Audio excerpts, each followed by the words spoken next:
আমি মাননীয় বিধায়ক এবং আমাদের অশোকনগর শহর তৃণমূল কংগ্রেসের সভানেত্রী কৃষ্ণা চক্রবর্তীর হাত ধরে একজনকে এখানে নিয়ে এসেছি আমরা। ওনার নাম নাথুরাম বিশ্বাস। হরিয়া আমাদের অশোকনগর কল্যাণগড় পৌরসভার 15 নম্বর ওয়ার্ডের দক্ষিণ পল্লীর বাসিন্দা। হরিয়ানাতে উনি দীর্ঘদিন ধরে ব্যবসা করেন।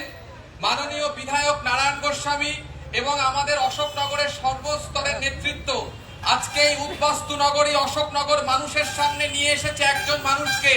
আপনারা দেখুন, হরিয়ানাতে বিজেপির জল্লাদ বাহিনী তাকে মেরেছে এবং তার অভিজ্ঞতা এই যে শুধুমাত্র বাংলা ভাষায় কথা বলছে বলে তাদেরকে দীর্ঘদিন ধরে শারীরিক এবং মানসিক অত্যাচার, দীর্ঘদিন পালিয়ে থাকার পর অবশেষে ট্রেনে চেপে তারা আমাদের বিভিন্ন পশ্চিমবঙ্গের বিভিন্ন জেলায় এসে উপস্থিত হয়েছে। মাননীয় বিধায়ক অশোকনগরের মানুষের সামনে নিয়ে এসেছে। আমি মাইক্রোফোন তুলে দিচ্ছি নাথুরাম বিশ্বাসের হাতে। তার দু চারটে অভিজ্ঞতা আমরা চাই সকলে শুনুন। হ্যালো হ্যালো আমরা যারা বাঙালি বাইরে থাকি, আমাদের বাইরে থাকাটা মানে খুবই এখন অনিশ্চয়তা হয়ে দেখা দিয়েছে। হরিয়ানাতে আমি ওখানে গুরগাঁও দীর্ঘ 27 বছর থেকে একটা ব্যবসা করি আমি, কিন্তু সেখানে আজকে 1 মাসের উপরে হয়েছে।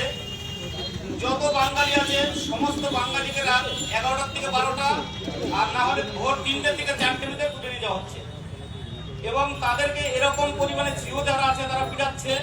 যতক্ষণে সে নিজে মুখে স্বীকার না করবে যে আমি রোহিঙ্গা বংশভূত, আমি বাংলাদেশি, ততক্ষণ তাকে পিটানো হয়।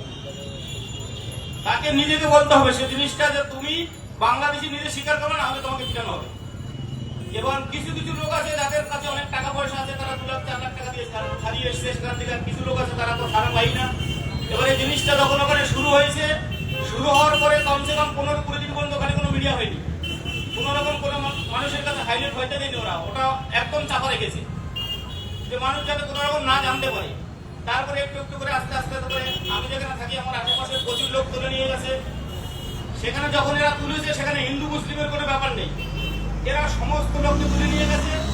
এবং এদের যেটা কথা, যারা বাঙালি যারা রোহিঙ্গা বংশভূত, তারা 100 বছর 150 বছর আগে আমাদের দেশে এসেছিল, আমাদের ভারতবর্ষ তারা কবজা করছে। তাহলে আমরা কেন তাদেরকে তাড়াবো না? এটা হচ্ছে ওখানকার লোকের বক্তব্য। আর যদি তোমাদের কাছে কোনো পেপার থেকে থাকে 1946 অথবা 47, তাহলে সেই পেপারটা তোমরা আমাদের দেখাতে পারো। 47-এর পরে পেপার হলে তার কোনো অ্যালাউড হবে না। আমাদের ভোটার কার্ড, আধার কার্ড, প্যান কার্ড আমাদের কাছে, যেমন আমার কাছে ছিল 1956 সালের আমার বাবা মা ডকুমেন্ট, কিন্তু সেই কাগজপত্র ওখানে অ্যালাউড করে না। 46-47-এর পরে হলে সেটা আমরা ওখানে অ্যালাউড করবো না।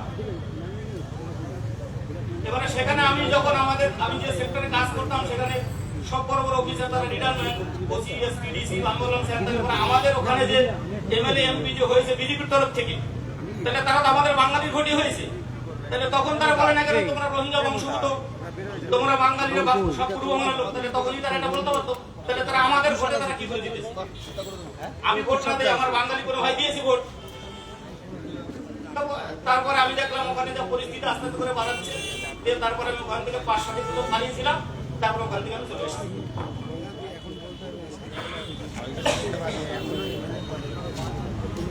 আমরা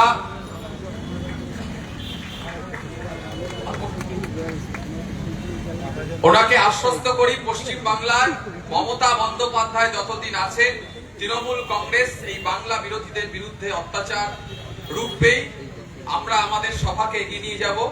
আজকের এই সভায় এখন বক্তব্য রাখবেন অশোকনগর কল্যাণগড় পৌরসভার সিআইসি সদস্য এবং অশোকনগর কল্যাণগড় পৌরসভার প্রাক্তন পৌর প্রধান মাননীয় সমীর দত্ত মহাশয়।